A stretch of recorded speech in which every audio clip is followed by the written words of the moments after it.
Hello and welcome to another video from Ritual Woodcraft. Today we're going to build a two-step stool. Now this is something that I originally built about 22 years ago from reclaimed wood. But I get so many positive remarks about it over and over again. People just love this little stool.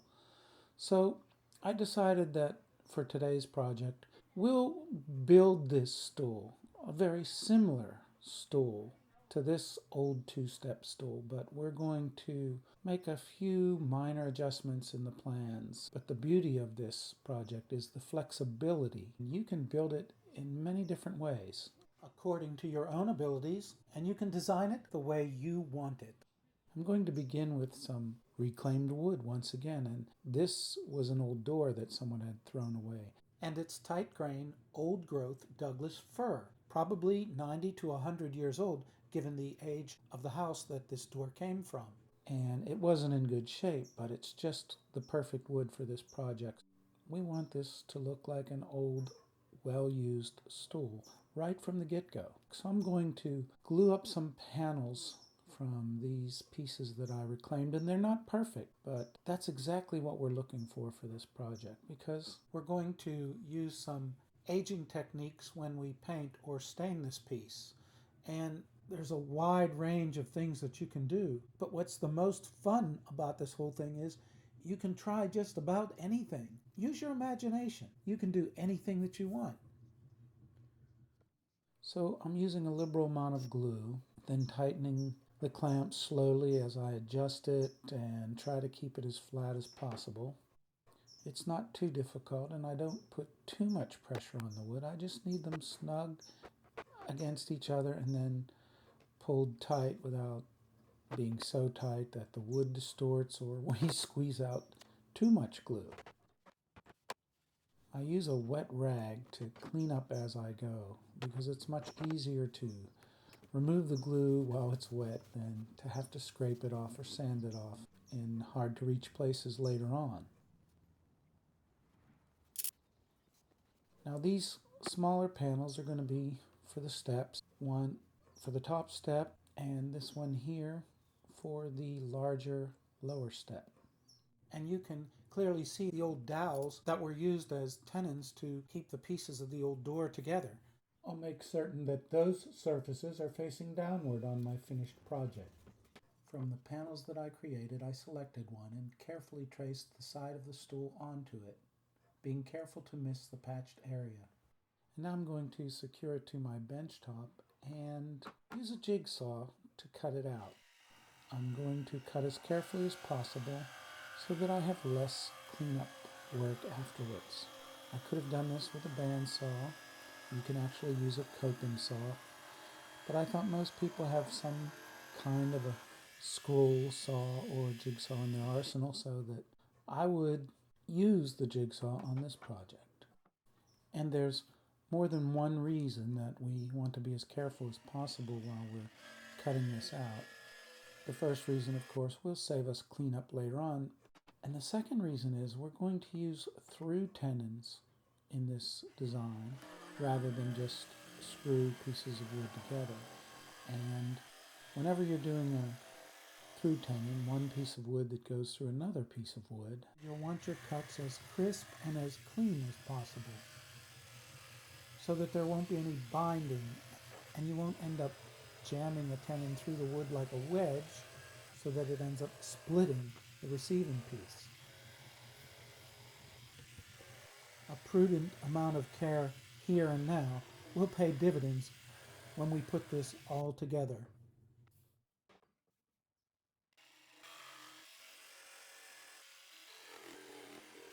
And I'll use a nice sharp chisel to clean up these cuts wherever they need it. Because again, we want everything as straight and crisp and clean as possible, so it will go together well and hold securely for years.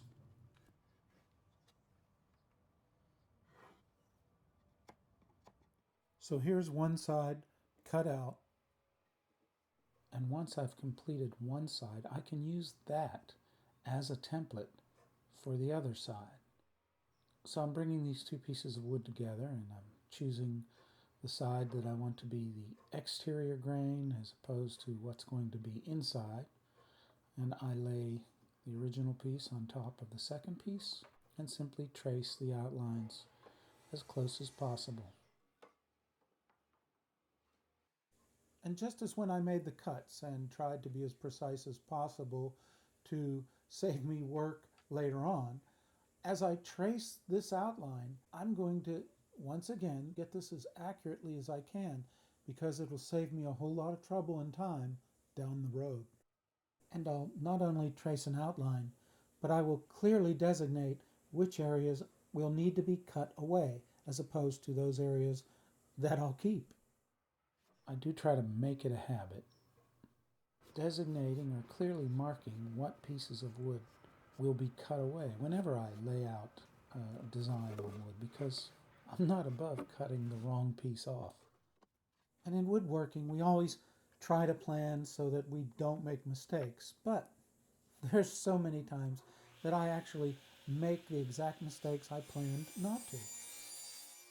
This last panel I'm going to use to cut the stretchers that will help support each step in the stool.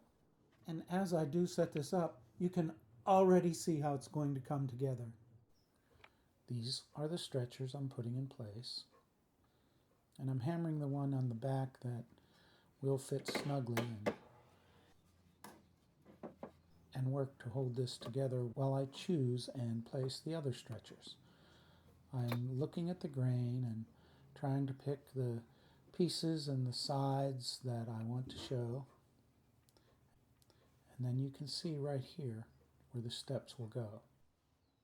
I have a snappy bit or some similar brand, and I'm going to adjust the drill for the proper length of the screws that I'm going to be using. And this is a countersink bit. You can simply loosen an Allen screw and slide the bit in and out to the proper length. Because we're working close to the ends of pieces of wood, I'm certainly going to drill and countersink so that I don't split this stretcher when I drive the screw in. And I'm making a rather deep countersink because I plan to glue in a piece of dowel later on to cover these screws. So rather than see a screw, we'll only see the end of the dowel in place of it. Again, as I glue and secure these, I wipe up with the damp cloth as I go along because it's much easier to get the glue off now, especially in the places behind these stretchers where it might be hard to reach once the stool is complete. It goes together rather easily, and this is why we take time to make our measurements and our angles straight and at 90 degrees as we lay it out, because otherwise right now we'd be running into difficulty and having to make adjustments.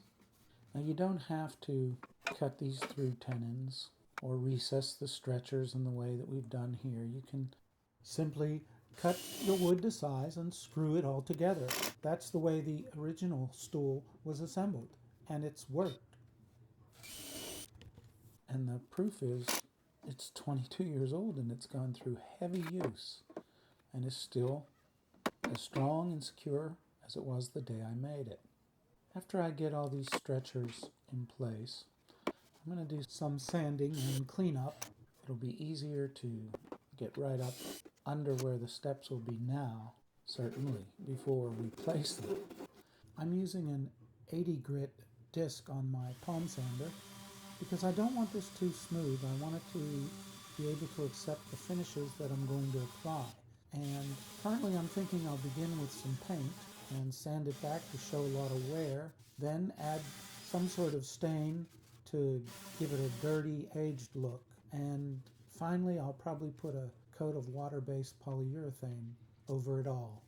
So here's the large piece of wood that's going to go in place as the bottom step, and I'm carefully measuring to make the cutaway so that it'll slide into place.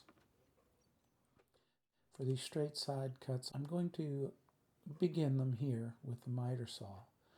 And so I place it on the saw table securely, score it, and then make the cut as far as I can without going past the line. And then I'll trim it up later with a handsaw and cut away the rest.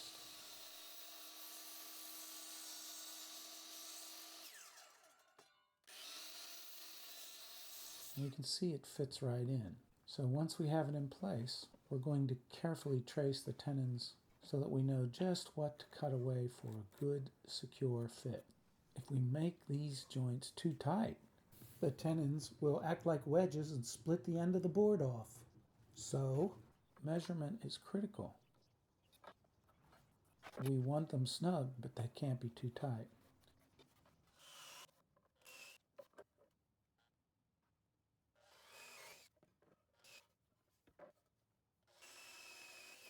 So I'm going to score these lines first with a chisel, just to cut the fibers along the pencil lines so that the cuts I'll make with my jigsaw will get crisp and clean edges. It pays to take this extra step, especially because these cut lines will be visible in the final product. And just like before, the extra time we take now will save us more time in the end. I placed this step on the stool where it will go and checked it very carefully to make sure that when I hammer it over these tenons, they won't break out the ends of the board. And I did have to make an adjustment on the left side, and I just used my chisel to clean that up. You'll want to be able to hammer this together rather easily, because if it takes too much force, once again, you'll risk using the tenons like a wedge to force the ends of this wood to break away from the main piece. And now I'm placing a sufficient amount of glue on these joints and carefully tapping it into place with a mallet. So it's secure, it's in place. It won't need any screws or anything, because once this glue dries with these through tenons, it's going to be secure and remain secure. And the grain in that wood is beautiful and tight, and it's going to look good. I do the same for the top step. Carefully measure so that it will be centered, and then transfer all the markings from the tenons right onto the wood so that I can carefully measure everything out and draw it straight and square. And then once again, I'll make a hole with a Forstner bit.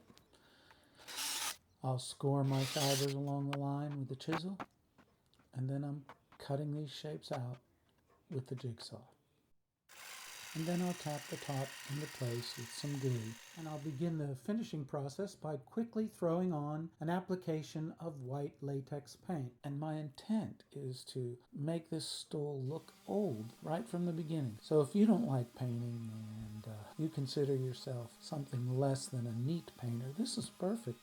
We're going to sand it off, taking care to consider what areas would receive the most wear during normal use. Certainly the steps, there would be foot traffic, and along the edges, but also the features of this stool that we took extra time to create, like the through tenons.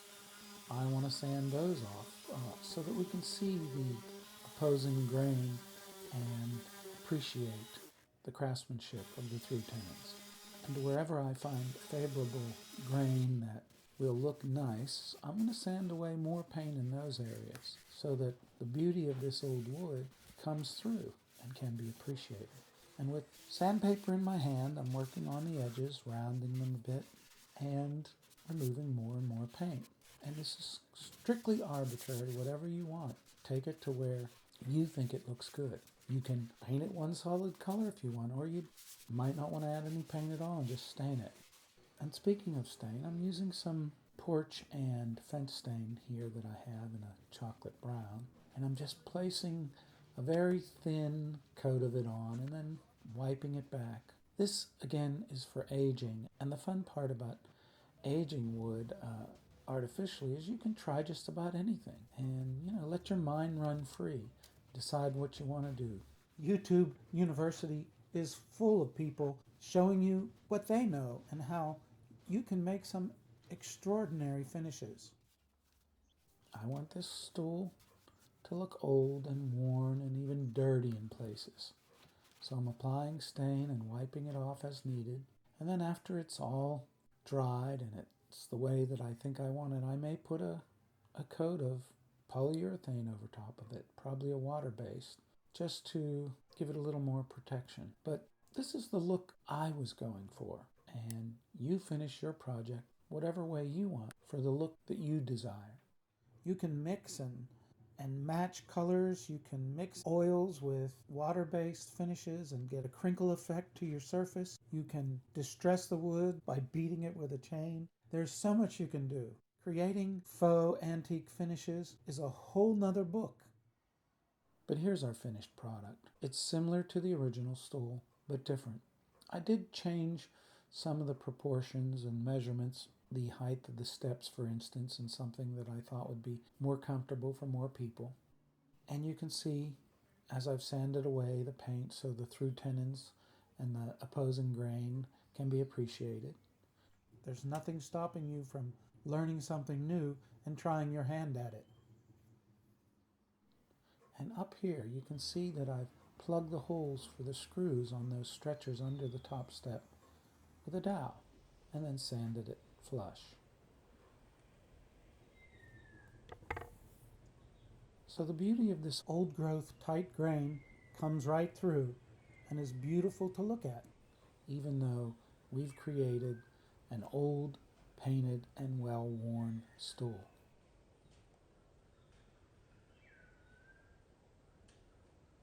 I have a lot of fun thinking outside the box on projects where I have that flexibility when I'm not creating someone else's vision. You can have fun doing what you want as well. If you enjoyed this video, please give it a thumbs up and consider subscribing to my channel and maybe even ringing the bell. And we'll see you again soon with something else fun to do. Thanks for watching.